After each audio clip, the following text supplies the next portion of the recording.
El video que verás a continuación es algo que sucede hasta en las mejores familias, pues se ha comprobado que en ese gremio es donde más desdichas, intrigas y ambiciones hay. La historia del príncipe de la canción se escribe por sí sola, un tipo que llegó a la cumbre de la música por el talento que derrochaba cuando entonaba las canciones y cuando también tocaba algún instrumento. La vida de José José estuvo llena de muchas polémicas, una de ellas el sentir que había tocado el cielo, que tras aquella interpretación de la canción El Triste en el Festival de la Canción Latina en 1970, que estuvo casi rayando en la perfección gracias a su grandiosa entonación vocal de todas las estrofas, llevándose así los aplausos de un público ávido de nuevos talentos juveniles de la época. De ahí, el hijo de la música empezó una trayectoria casi imparable. Su voz enamoraba a propios extraños. Esa canción que interpretó sería el pasaporte al éxito, pues el de Clavería Azcapotzalco tenía estrella. José Rómulo Sosa Ortiz tenía el empuje de la gente que había reconocido a un nuevo prospecto de la balada romántica. Por fin veía ese sueño realizarse, pues cuando era niño su propia familia lo había frustrado, pues en aquellos ayeres y antes de empezar en este negocio de la música le habían desanimado. Le habían dicho que triunfar en estos menesteres era complicado y que no cualquiera lo podía hacer. Pues además de derrotarlo sin haberlo intentado, José tuvo que pasar una etapa de penumbras, con un padre alcohólico, con problemas familiares y un vicio que fue incontrolable. Tuvo que echarse al hombro un paquete que muy pocos hubieran podido soportar. José José tuvo todo para cambiar su vida. Por cierto, podemos decir que hay una dualidad en ella. Una primera parte que nos enseña que nada es imposible cuando existe el talento, y por el otro, el repetir los mismos vicios que los padres, que jamás abonarán a un cambio, pues ya en los últimos días de este mundo, José José tuvo que aguantar muchas humillaciones por parte de su propia familia, en lo particular de sus hijos, pero según la farándula, de Sarita Sosa, o Sarita como se le conoce en los bajos mundillos. Una mujer que terminó siendo odiada, pero que sus actitudes tienen que ver con lo que su padre le inculcó, que para muchos se volvió un monstruo cuando era niña, pero lo que pocos comentan es cómo José José dinamitó su propio futuro cuando tomó la peor decisión de su vida. Prepárate, porque este video te llevará a una reflexión profunda, porque estoy completamente seguro que te vas a identificar con todos los puntos de esta historia, muy cruda y real, que hace referencia a ese dicho que ha pasado generación tras generación y que siempre ha sido muy cierto. Cría cuervos y estos terminarán sacándote los ojos. Es por eso que hoy te presento Cría de Cuervos, los vicios que acabaron lentamente con José José.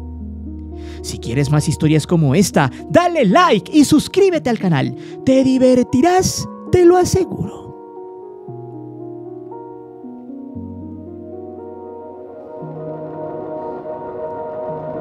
Es cierto, lo que pocos conocen de la vida de José José, saben que esta nos deja muchas moralejas.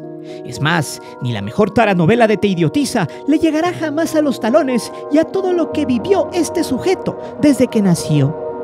Surgido de una familia aliada al arte de la música y canto, José fue producto de José Sosa Esquivel, quien era tenor operístico. Fue muy conocido dentro del mundillo de la música de ópera y era un tipo rudo en su trabajo. Sin embargo, irónicamente, al paso del éxito que este tenía, terminó yéndose para siempre de este mundo a los 45 años de edad, gracias al etanol.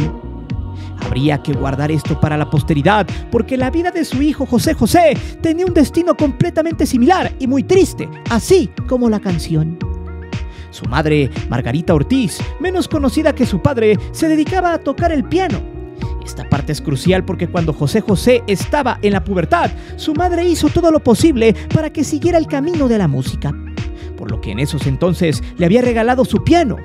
El muchacho, con muchos sueños en su cabeza, aprendió lo que son las artes de la música. Se le daba bien tocar el instrumento que su madre le había heredado.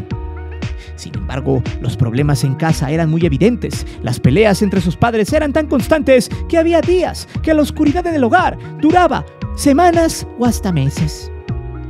Pero antes de pasar al punto de quiebre de su infancia y pubertad, hay que mencionar un momento épico de este personaje que nos servirá para entender su calidad a la hora de cantar.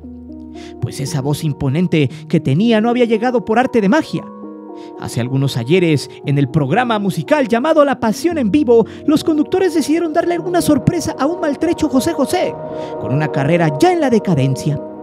Pero en un momento extraordinario para hacerle un homenaje y más que nada recordarle sus raíces. Estos le dieron un video de su padre donde interpreta una canción de ópera napolitana llamada No te olvides de mí. Durante todo el video se muestra al maestro acordarse de aquellas letras y aquellos tonos de su padre, quien tenía una voz netamente privilegiada, la gran herencia que éste le había dejado a su hijo. La cara del maestro durante 3 minutos era de admiración y de un notable vacío en su corazón, de una tristeza pero a su vez respeto que siempre le tuvo a su papá, porque éste siempre lo vio como un ídolo. Cuando la canción terminó, el maestro no hizo más que ponerse de pie y aplaudir, perdonando para siempre todo lo que éste hizo cuando él apenas empezaba a soñar. A la edad de 15 años, José José vivió uno de sus peores momentos de su vida, el día en que su padre se fue de la casa debido a los problemas con su mamá. Los demonios de José Sosa Esquivel lo atormentarían para siempre. El hogar se había quedado vacío y roto, y con él su hermano menor y su mamá. En México, en aquellas épocas era muy complicado sostener una familia sin el apoyo de un padre. Sin embargo, José Rómulo tuvo que dejar un poco de lado los sueños y empezar a transformarlos en trabajo para poder sostener una familia que al tiempo se iba deteriorando desde sus entrañas. Había adquirido todo el peso de la responsabilidad de quienes lo amaban porque su padre los había abandonado.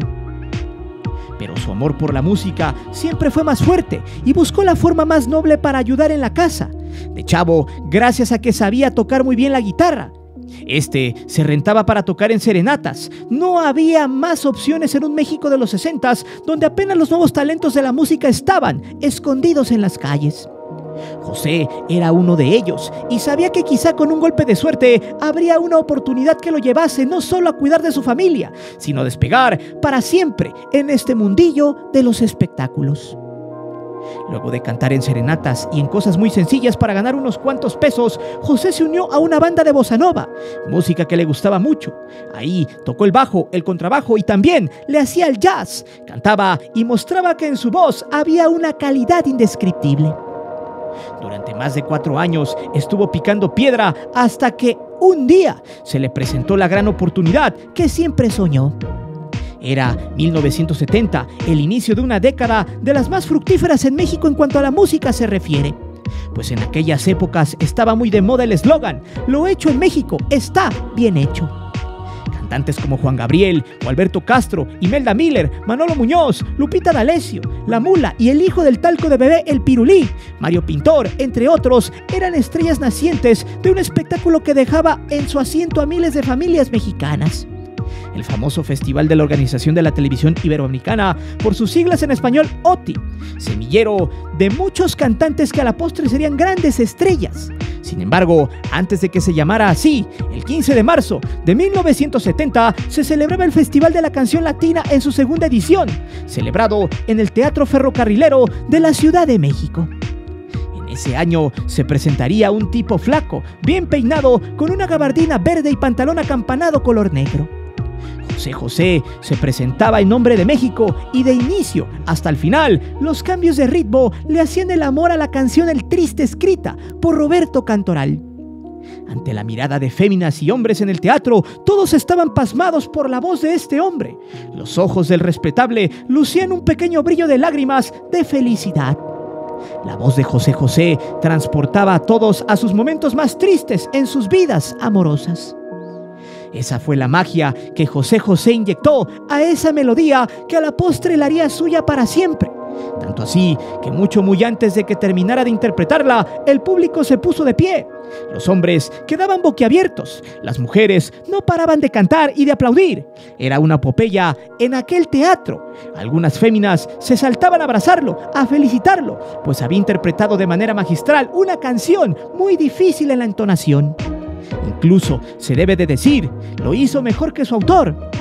todos, en lo absoluto, lo ovacionaban. Y no solo porque era mexicano, sino porque aquel tipo que cantaba como Ruiseñor, quien heredaba una voz intensa como la de su padre, una voz mágica, que cautivaba hasta el oído más exigente jamás visto.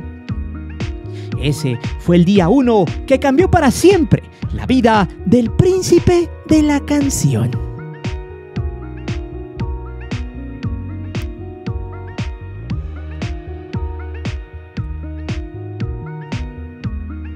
En aquellos años, volverse estrella era complicado, porque la misma sociedad detectaba la calidad que había en todos aquellos que deseaban dedicarse al espectáculo. A principios de 1970, José José ya había grabado un sencillo y ya llevaba el bautismo de la cubana Olivia Guillo, quien en una fiesta le había puesto José al cuadrado por el nombre de él y el de su padre. Su primer sencillo, llamado La nave del olvido, uno de los éxitos más importantes de su carrera, por no decir el primero de muchos, una canción escrita por el compositor argentino Dino Ramos. Con esa experiencia, José José se había presentado en aquel festival que anteriormente comentamos, solo que antes de eso no era tan famoso. El Festival de la Música Latina solo se encargó de encumbrarlo y de darle proyección a su carrera. Espera un poquito más para llevarte mi felicidad, era una de las frases que enamoraban a quien sea. Y era la oda a la balada romance que en esos tiempos enamoró a miles de mujeres por todo México y más allá de sus fronteras. El éxito de José José creció como la espuma, a pesar de que inexplicablemente en aquel festival José José no se llevó el primer lugar sino el tercero. La ganadora fue Claudia, una cantante brasileña, y en segundo lugar la venezolana Mirla Castellanos, pero para los mexicanos, el ganador en los corazones de todos los presentes fue el príncipe de la canción. Luego de eso, la carrera del llamado príncipe empezó a navegar en una montaña rusa, donde el ascenso fue inmediato, evocando siempre al romance de aquella época con las letras de muchas canciones llenas de amor y desamor. Historias que eran prácticamente cartas para el ligue de la época y hasta la fecha siguen siendo objeto de culto y con mucha vigencia en el recuerdo de varias generaciones. Durante los años 70, José José lanzó varios éxitos, como Paloma, una carta literal al recuerdo de una pareja que se fue y que ha dejado en el recuerdo un corazón completamente dolido y en sufrimiento. Otro sencillo fue el de Déjame conocerte, que habla sobre el descubrimiento del inicio de un amor a primera vista que evoca una vida de ambos para siempre. Otro sencillo de los años 70 es Una mañana, una balada que muchos intérpretes han querido popularizar. En su momento Café Tacuba intentó replicarla, pero nadie como el príncipe de la canción, quien hacía de esta melodía una de las más seductoras de su historia. Pero el que fue quizá el mayor de sus éxitos fue Gavilano Paloma, que habla básicamente de un amor empedernido que cayó en las redes de una mujer que lo hipnotizó para siempre. Sin embargo, sabía muy bien que ese amor podría no ser, porque nunca iba a ser correspondido como tal, y que al final la mujer siempre dominaría a su eterno enamorado. Podría seguir con varios de los éxitos de este personaje y me daría para hacer todo el video de esto. Incluso en estos momentos trato de teletransportarme a aquellas épocas para sentir por completo cómo aquella sociedad mexicana disfrutaba de manera absoluta todas estas canciones, de entender por qué hasta nuestras fechas son un objeto de culto. Sin embargo, así como crecía la carrera de José José, a la par, los fantasmas de su vida lo perseguían. A donde quiera que iba, la otra herencia de ese padre, el gusto por el chupe y de la fiesta, lo empezarían a llevar por un camino tan oscuro que al paso de los años acabaría lentamente con su carrera y con su voz.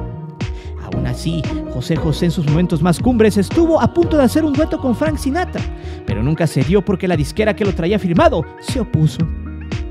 José José tocaría el cielo en la década de los 80s. La sociedad mexicana poco a poco lo terminaría por encumbrar. De hecho, a mediados de 1976 le llegó el mote del príncipe de la canción gracias a una canción llamada El Príncipe, que se estrenó en Radio 1000. El DJ de esa radiodifusora lo bautizó como el príncipe de la canción. En los 80s fue la consolidación en México como uno de los intérpretes más importantes de la década, además de saltar al estrellato internacional. Durante esos 10 años, José José no solo sacó muchísimos sencillos que llegaron al éxito en cuestión de días, sino que también empezó a conocer los vicios de manera exponencial. Sus mejores álbumes van desde Amor, Amor, quien tiene una canción del mismo nombre. La particularidad de este disco es que además de ser el 15º, es el príncipe el encargado de producir las 10 canciones, cosa que no sucedía. Eso se repetiría en el siguiente disco llamado Romántico un año después, en 1981. Ese mismo año, José José cambió de productora de RCA Records a Arriola Records. Con ellos grabó el disco Gracias, a el cual figuran 2 canciones, una de ellas titulada Vamos a darnos tiempo, una melodía que habla de los pleitos de pareja sin razón y la dificultad de llevar una relación tóxica y distante, uno de los himnos de la ruptura amatoria. La segunda canción llamada Preso, una de las melodías más sonadas en esa época, en la que se explica cómo un hombre enamorado de una mujer puede esclavizarse de manera perpetua, una de las formas más humillantes de un hombre para aceptar todo lo que una mujer le exija, hasta lo imposible. En 1982, José José sacó a la venta el álbum Mi Vida, donde regresa con RCA y además, durante 12 canciones, platica su vida de forma literal. En ese disco destacan los sencillos Mi Vida, que platica la historia de un tipo con vicios, ya sea con el etanol o con las mujeres, pero al final termina siendo una carta de redención. Para ese entonces, José José tenía muchas broncas en su mente, con fama y el dinero. Tuvo todo en su poder. Otro de los sencillos que fue un éxito destaca el titulado Vale la pena intentarlo, que evoca a una nueva oportunidad luego de una relación fallida.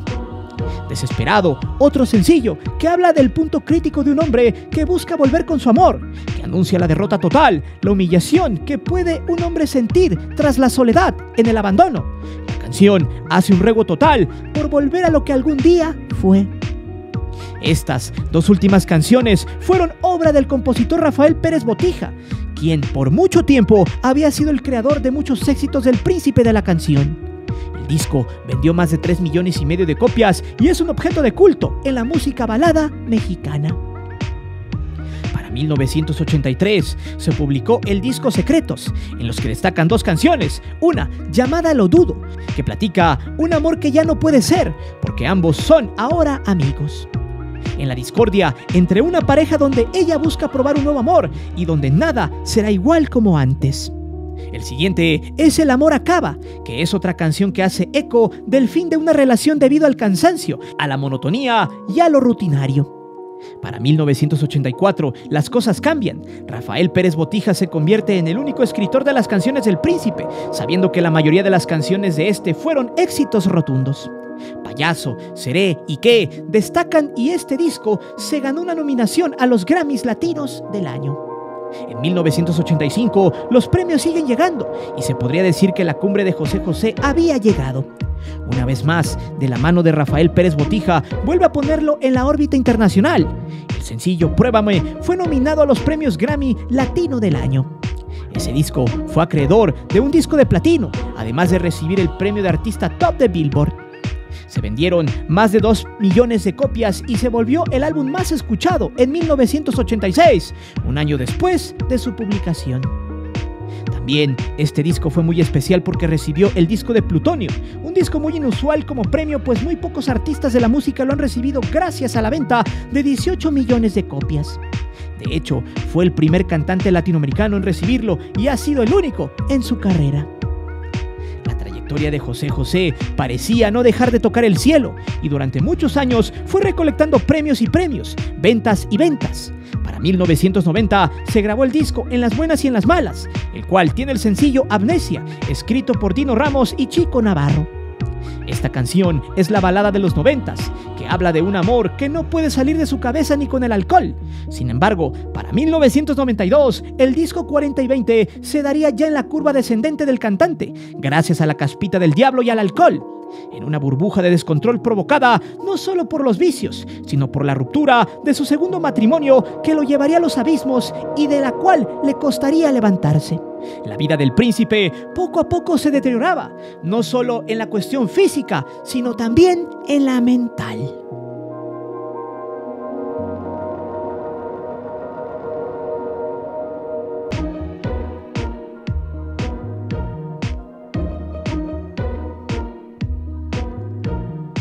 José José había hecho y deshecho el plano del espectáculo a su modo. había superado a su padre en éxitos. Le había dado a México una de las voces más importantes en la historia de la música. Sin embargo, como dicen por allí, en esta vida nada es gratis y todo lo que sucede es por algo. El príncipe tuvo a lo largo de su vida 3 matrimonios oficiales y un sinfín de capillitas no reconocidas. El primero llegó en la curva ascendente de su carrera con la nieta del expresidente de México, Plutarco Elías Calles, quien le llevaba más de 18 años. La actriz Kiki Herrera fue una mujer que a sus 40 años había contraído matrimonio con un chico de 22. De hecho, esta relación fue la que inspiró la canción que en los 90 saldría a la luz de nombre 40 y 20, así como el disco que se gestó cuando el príncipe estaba totalmente derrotado en la vida.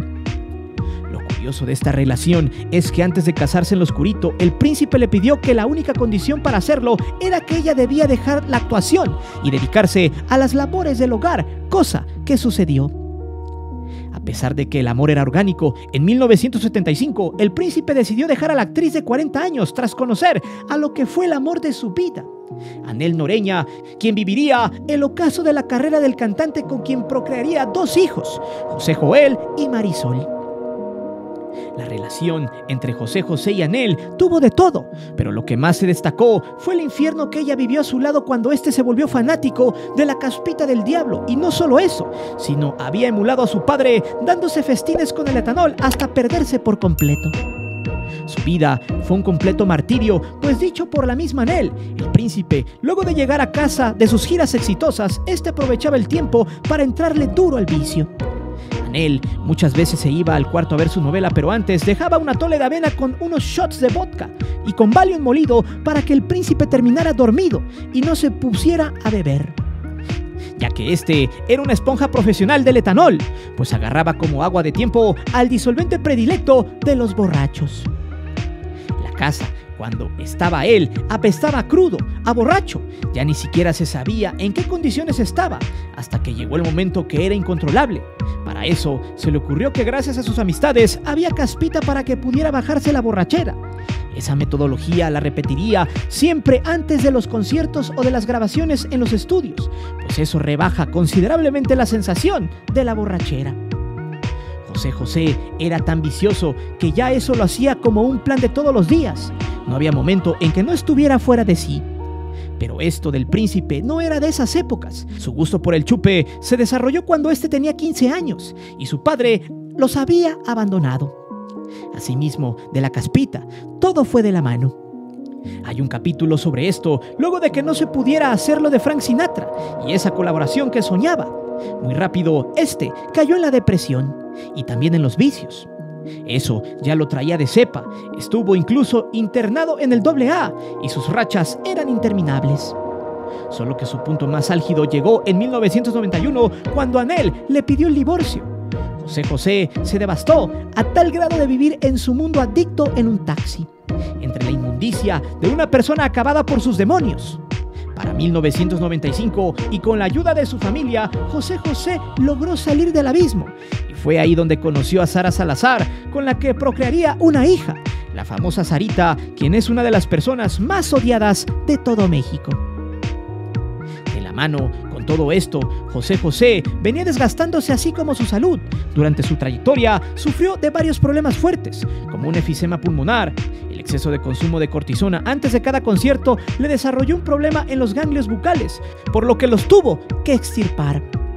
El consumo de etanol y la falta de descanso lo fueron mermando al paso de los años. Diabetes, problemas en los pulmones fueron la base de su final, pues no solo afectaron su canto, sino también afectaron su capacidad para hablar. Sobre el final de sus días se estaba quedando ciego, ya no podía hablar y sufría de una gastritis crónica.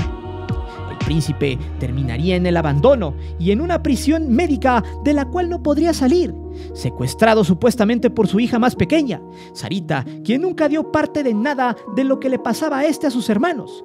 Incluso salieron a la luz algunos maltratos que su hija supuestamente le propinó. Eso desencadenó un odio eterno cuando el príncipe dejó para siempre este mundo.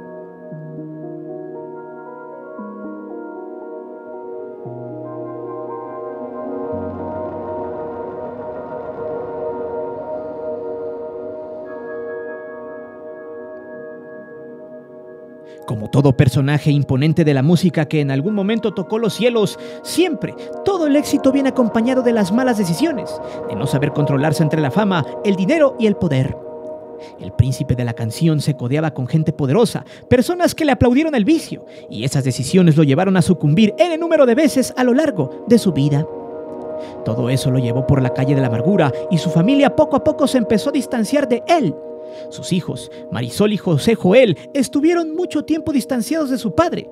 A la par, el príncipe cuidaba a una pequeña Sarita, quien según muchas opiniones de personajes de los medios, desde niña era una persona lépera e intransigente. La mala educación que recibió se vio reflejada al paso de los años. Justo cuando José José cayó sin fuerzas en cama, Sarita fue la encargada de llevar todo el proceso de cuidados de su padre, incluso ocultándolo de la prensa. Quizá esto fue muy atinado porque cada familia sabe cómo tratar estos momentos y Sarita en algún momento aprovechó la situación para darle morbo y también misterio a los días finales del príncipe de la canción. Lo más interesante de este asunto es que todos los hijos del cantante estuvieron por mucho tiempo distanciados. No hay hasta ahora una buena relación entre ellos, por lo que esto desató aún más el caos. Cabe mencionar que luego de la partida del cantante, los hijos mayores también protagonizaron muchas intrigas entre ellos. Hasta se supo que supuestamente iban a lanzar al mercado un tequila que se llamara El Príncipe de la Canción, algo que luego fue desmentido por su madre Anel, ya que esto, además de ser irónico, parecía una mofa a los vicios de su padre. O sea, realmente en esta historia de pelea por una herencia millonaria fue lo que muchas familias sufren cuando el jefe o jefa de la casa se va. Todos quieren decidir, opinar, todos se sienten dueños del legado de sus padres, independientemente que en vida hayan actuado mal. Los hijos de José José nunca tuvieron el talento de su padre y siempre vivieron a la sombra del cantante. Por eso, aún más era jugosa esa idea de tener todos los testamentos a su favor. Sin embargo, hay que decirlo, José José estuvo en sus peores momentos no solo mentalmente, sino monetariamente destruido. Se supo que vendió muchas propiedades y muchas cosas de él para poder costear sus vicios, pero muchas de las otras pertenencias quedaron en manos de su familia. Sarita Sosa fue uno de los personajes más oscuros de esta historia, pues no solo se le juzgó por esconder a su padre de la audiencia, sino porque también se aprovechó de este. Según Marisol Sosa, salió a decir que luego del adiós de su papá, Sarita habría vendido cosas pertenecientes al cantante y que estaban en la herencia, y todavía dijo lo siguiente: debería de ponerse a estudiar y trabajar para darle el soporte a su familia. Sin embargo, esos temas nunca fueron confirmados. Segunda, esta aprovecharía todo el impacto del adiós para lanzar su carrera como cantante. Según Sarita, su papá le habría dicho que su sueño era verla cantar. Esta aprovechó y en la cadena estadounidense Telemundo presentó su nuevo proyecto como cantante y además abrió un canal de YouTube para mostrarse. Esto fue visto por mucha gente como un oportunismo nefasto, aunque para muchos todo eso fue creado por los mismos hermanos, ya que se dice que nunca quisieron a Sarita.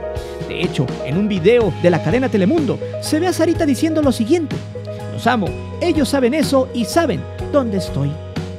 Uno de los capítulos más bochornosos que sentenciaron a Sarita fue cuando le pidió a su papá que cantara con ella reggaetón. En un programa de Estados Unidos, el príncipe, ya en el ocaso de su carrera, accedió a cantar con su hija una canción titulada Señor Internet o Email Me, que solo sirvió para hacerle ridículo según la opinión de muchos faranduleros. Quizá esto se obedezca a que José José ya no le quedaba más que vivir su vida y reivindicarse a todo lo mal que había hecho y que encontró en este pequeño momento una bocanada de oxígeno a la monotonía de su trayectoria. La gota que derramó el vaso fue en 2019, cuando la mala relación entre los hijos de José José cada día era más evidente. Se difundió un audio en el que la joven presionaba a su padre para que firmara unos documentos en los que le daba un poder notarial para representarlo ante las autoridades tribunales penales, civiles, administrativas y del trabajo. Laura Núñez, ex representante de José José, estaba presente en el lugar y en el audio se le escucha pedirle al artista esperar para que en mejores condiciones de salud evalúe y firme. En ese momento, Sarita le interrumpió y le dijo: usted no tiene autoridad de hablar ni manipularle la cabeza a él. Deje que él tome sus propias decisiones. Aquí el punto es como en la mayoría de las familias con poder, siempre habrá quienes al final de los días de la persona que maneja el dinero, hijos que realmente quieran llevarse una tajada de herencia. El problema de José José es que sus 3 hijos al final sacaron las garras, pues pelearon todo lo que les tocaba. De hecho, dejaremos abierta la puerta para una segunda parte y desmenuzar todos los detalles de cómo no solo Sarita, sino los 3, más las 2 madres, empezaron a lucrar con el legado de su padre, hasta alimentarse de lo mucho que éste les dejó antes de partir, recordando muy bien aquel dicho que dice: cría cuervos y estos te sacarán los ojos. Pero dime, ¿qué recuerdo tienes del príncipe de la canción? ¿Te identificas con su vida? ¿Es Sarita la única responsable de un adiós gris del cantante? Y sobre todo, ¿quiénes son las verdaderas aves de rapiña en esta historia? Déjame saber tus respuestas aquí abajo. Recuerda que aquí leemos siempre los comentarios y no olvides de suscribirte al canal y de activar la campana de notificaciones. Mi nombre es Guillermo Antonio. Nos vemos hasta la próxima.